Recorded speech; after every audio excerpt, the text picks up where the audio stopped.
বিসমিল্লাহির রহমানির রহিম।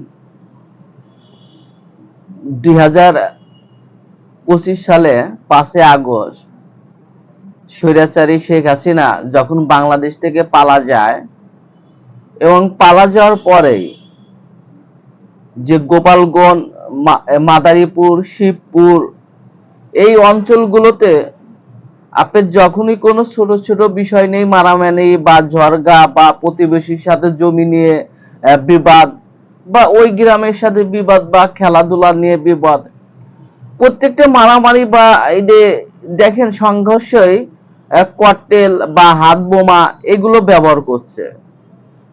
গত রাতে বা আজকেও গোপালগঞ্জে শিবপুর যে মারামারি হলো, এখানে ককটেল ব্যবহার করতেছে বা হাত বোমা ব্যবহার করতেছে। মাদারীপুর, শিবপুর, গোপালগঞ্জ এই এলাকা গুলোর মানুষগুলো এত ককটেল, এত হাত বোমা কিভাবে বানাচ্ছে এবং এদেরকে কারা শিক্ষা দিতেছে? দেখেন গত 2 বছর যদি আপনি মাদারীপুর, শিবপুর বা গোপালগঞ্জের দিকেই খেয়াল করেন, যে তাদের উপরে যদি দেখেন যে ছোট ছোট বিষয় নিয়ে যদি তারা এত বোমা মারে, এত ককটেল নিক্ষেপ করে, তাহলে এখানে কি বোঝা যাচ্ছে না যে গোপালগঞ্জ, শিবপুর বা মাদারীপুর এই এলাকাগুলোতে প্রচুর পরিমাণ বোমা বানানো হচ্ছে, ককটেল বানানো হচ্ছে, যেটা হলো গোপালগঞ্জ, মাদারী বা শিবপুর তারা বাংলাদেশের সাথে অঞ্চলগুলোর সাথে যুদ্ধ করতে চায় বা লড়াই করতে চায়। নাহলে তারা ছোট ছোট বিষয় আমরা অন্যান্য জায়গায় দেখছি, গত এই যে জুলাই আগস্টের পরে দেখা গেছে যে সাধারণ লাঠি বা দাও এটা নিয়ে মারামারি করে, গ্রাম ভিত্তিক যদি মারামারি হয় বা তারা এটা নিয়ে।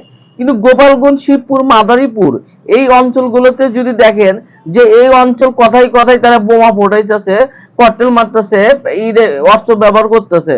আপনি যদি এনসিপির নেতারাই যদি দেখেন গোপালগঞ্জে যেদিন সফর করে, ওই দিন গোপালগঞ্জের মানুষ বা সেই মাদারীপুর, শিবপুরের মানুষ কি ওখানে হাজার হাজার রাউন্ড গুলি করছে।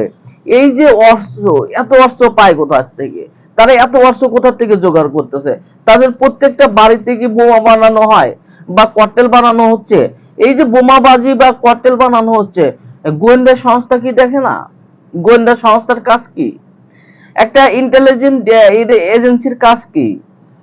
আর্টিফিশিয়াল ইন্টেলিজেন্সের কাজ কি? দেখেন আর্টিফিশিয়াল ইন্টেলিজেন্স হওয়ার কথা ছিল আপনি চোখ দেখার পরে আপনার বোঝা উচিত যিনি অপরাধী। একটা গোয়েন্দা সংস্থার কাজই হলো আপনার কোথায় অপরাধ সংঘটিত না হয় এটা কাজ। কিন্তু দেখা যাচ্ছে যারা মাদারীপুর, শিবপুর বা গোপালগঞ্জের এরিয়াতে এই আপনার ডিউটি বা ইন্টেলিজেন্স এজেন্সি, তারা কোনো রিপোর্ট দিতে পারতেছে না। সরকারি কল এই জিনিসটা নিয়ে আরো ভাবতে হবে যে আসলে বাস্তবতা ওখানে কি হচ্ছে, কেন প্রত্যেকটা বাড়ির মানুষ আপনার ককটেল বোমা বানাচ্ছে? গোপালগঞ্জ, মাদারীপুর, শিবপুর প্রত্যেকটা ঘরে কেন এটা ককটেল বোমা বানানো হয়?